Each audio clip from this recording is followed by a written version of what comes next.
넷째 날입니다. 이방인의 집권자, 교회의 잘못, 유익을 도모, 그리고 수단과 방법을 채택. 셋째 날은 이스라엘에 대한 이야기를 했는데요. 넷째 날은 교회에 대한 이야기를 하고 있군요. 이 어절들을 모아보면 교회의 잘못, 그 교회의 잘못이 무엇이다? 권력을 이용해 볼까? 그래서 유익을 얻어볼까 하여서 타협했다는 점입니다. 넷째 날 제목이 이방인의 집권자인데요. 조금 뜻 전달이 잘 안 될 수도 있다고 생각되어서 이것을 조금 쉽게 바꿔본다면 이방 나라의 이방 통치자, 그를 이야기하는 것입니다. 과연 어떤 이야기가 있는지 확인해 보도록 하겠습니다. 하나님께서 이스라엘을 대하시는 일은 그분이 신약 시대의 교회를 대하시는 것에 대한 풍부한 통찰력을 제공합니다. 사실 여러 면에서 이스라엘 민족은 교회의 잘못을 예고하는 역할을 했습니다. 그리스도인들도 고대 이스라엘보다 우월하다고 주장할 수 없을 뿐만 아니라 과거에 그랬던 것처럼 지금도 여전히 같은 유혹에 매우 취약해 있습니다. 마태복음 20장을 읽으라고 하는데요. 이방인의 집권자들이 그들을 임으로 주관하되 그 고관들이 그들에게 권세를 부리는 줄을 너희가 알거니와 너희 중에는 그렇지 않아야 하나니 너희 중에 누구든지 크고자 하는 자는 너희를 섬기는 자가 되고 너희 중에 누구든지 으뜸이 되고자 하는 자는 너희의 종이 되어야 하리라. 인자가 온 것은 섬김을 받으려 함이 아니라 도리어 섬기려 하고 자기 목숨을 많은 사람의 대성물로 주려 함이라. 이방인들을 다루고 있는 이방 집권자는 어떻게 합니까? 임으로 주관하고 권세를 부리고 횡포를 마음대로 행합니다.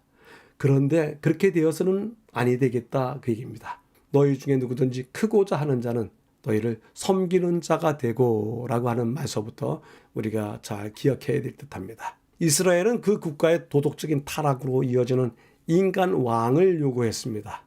인간 왕들은 점점 더 사악해졌고 하나님께서 바벨론을 통해서 당신의 백성을 포로로 잡아가도록 허락하시는 지경에까지 이르렀습니다.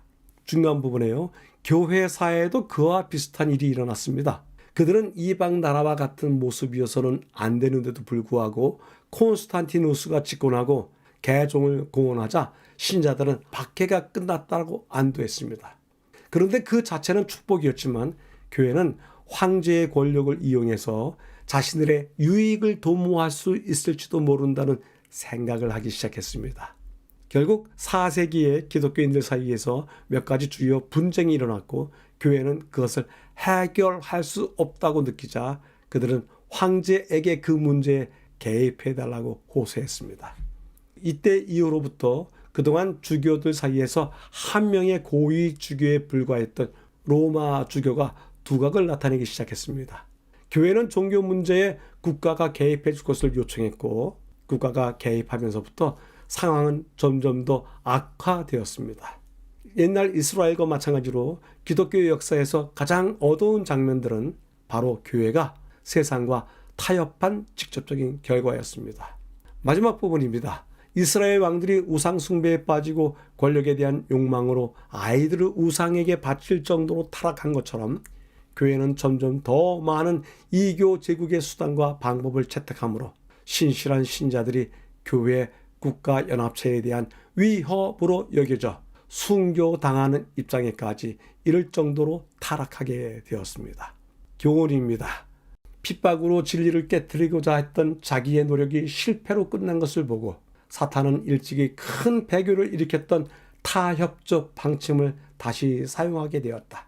그는 그리스도인을 유혹하여 그들로 다신교도는 아니지만 새겨서 만든 우상을 섬기는 것과 다름없이 이 세상 사물에 몰두된 자들과 연합하게 만들었다.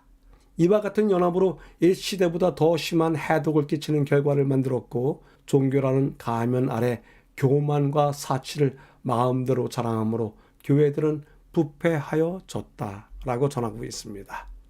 넷째 날을 요약해 보겠습니다. 이방인의 집권자, 이방 나라를 다스리는 이방 집권자는 어떻게 세상을 다스릴지에 대해서 설명하고 그러니 그들과 교회가 타협할지라도 나은 것을 얻을 수 없을 것이다. 권력의 의존과 타협을 하고 있지 않는가 확인해 봐야 될 듯합니다. 이야기를 세 가지로 줄여보겠습니다. 이스라엘의 실패, 교회의 잘못을 예고하고 있다.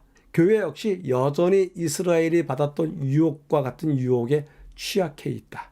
종교 문제까지 권력이 개입해달라고 호소했다. 이러니 상황이 더욱더 악화될 수밖에 없었다. 거기에다가 교회 국가 연합의 걸림돌로 판단하고서 하나님의 의로운 백성들을 죽음에까지 내몰게 되었다라고 이야기를 해왔습니다. 질문해 보겠습니다. 교회가 권력과 타협하지 않는다면 어떻게 교회가 가지고 있는 문제를 해결하시겠습니까? 이것을 해결할 수 있다면 교회는 타협하지 않아도 되는 것입니다.